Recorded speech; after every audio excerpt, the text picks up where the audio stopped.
বিএনপির vice chairman Abdus Samad Pintu জেলে ছিলেন, 17 বছর জেলে ছিলেন।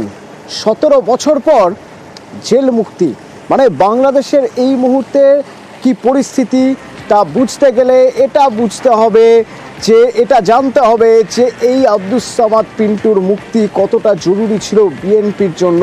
যে বিএনপি দ্রুত নির্বাচনের দাবি করছে, যাদের ভাইস চেয়ারম্যান 17 বছর জেলে ছিল, তার মুক্তি কিভাবে হলো, কোন শর্তে হলো, আমরা কি খবর পাচ্ছি বাংলাদেশ থেকে? মৈত্রী রয়েছেন আমার সঙ্গে, বলতে পারবেন মৈত্রী?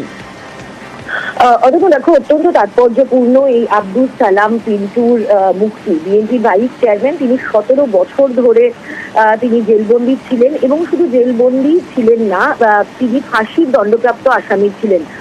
21শে আগস্টের গ্রেনেড হামলা মামলায় তিনি অন্যতম অভিযুক্ত ছিলেন এবং তাকে ফাঁসির আদেশ দেওয়া হয়েছিল। কিন্তু সম্প্রতি হাইকোর্ট তার সেই ফাঁসির আদেশ বাতিল করেন এবং একই সঙ্গে তাকে জামিন দেওয়ারও সিদ্ধান্ত নেন, এবং সেই জামিনের কাগজপত্র আসার পৌঁছানোর পরেই কাশিমপুর জেল থেকে আজকে মুক্ত হন, অর্থাৎ জামিনে মুক্ত হন আব্দুস সালাম পিন্টু। এবং যেটা জানা যাচ্ছে যে তার বিরুদ্ধে এই মুহূর্তে কোনো ওয়ারেন্ট না থাকায় তিনি জামিনে ঘুরতে পারবেন। এবার এটা কেন তাৎপর্যপূর্ণ, তার কারণ 17 বছর ধরে যে বিএনপি নেতা যিনি ভেতরে রয়েছেন, জেলের ভেতরে বন্দী ছিলেন, এবং যখন বিএনপি দাঁড়িয়ে নির্বাচনের জন্য তোড়জোড় করছে এবং চাপ বাড়াচ্ছে, সেই সময় তাদের সেই সমস্ত পুরনো নেতাকে দরকার, যারা বিএনপির তৎকালীন প্রশাসনের সময় যারা অত্যন্ত যারা ক্ষমতাবান ছিলেন এবং যাদের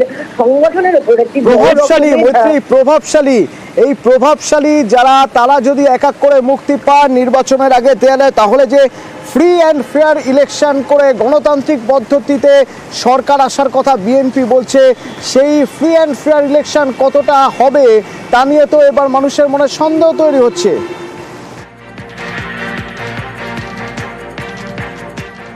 অন্তর্বর্তীকালীন সরকার তাই নয়, যদি দেখা যায় যে দুপক্ষই বিএনপি এবং জামাত, তাদের দুপক্ষ থেকেই কিন্তু তারা নিজেদের জেলবন্দি যে সমস্ত দাপুটে নেতারা ছিলেন বা যারা প্রভাবশালী নেতারা ছিলেন, তাদেরকে জেল থেকে মুক্ত করানোর জন্য তারা এখন ব্যস্ত। তারা কিন্তু উঠে পড়ে লেগেছেন এবং একের পর এক নেতা তারা কিন্তু জেলমুক্ত হচ্ছেন।